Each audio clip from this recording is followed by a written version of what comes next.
syempre, kahit marami na akong pera, alam mo yun, di pa rin ako nakakalimot tumulong sa kapwa.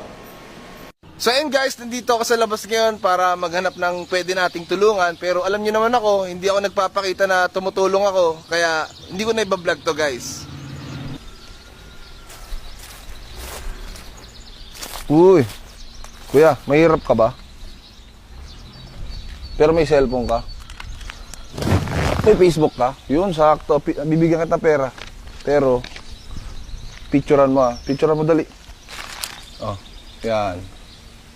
Okay, sige. Itag mo yung channel ko, search mo Kong TV. Tapos lagyan mo, hashtag TPShare, hashtag ChickenPitGang. Tapos itag mo ako. Okay. Yan. Ito lang talaga. Yan lang. 20 lang yun sa'yo. I-follow mo na din.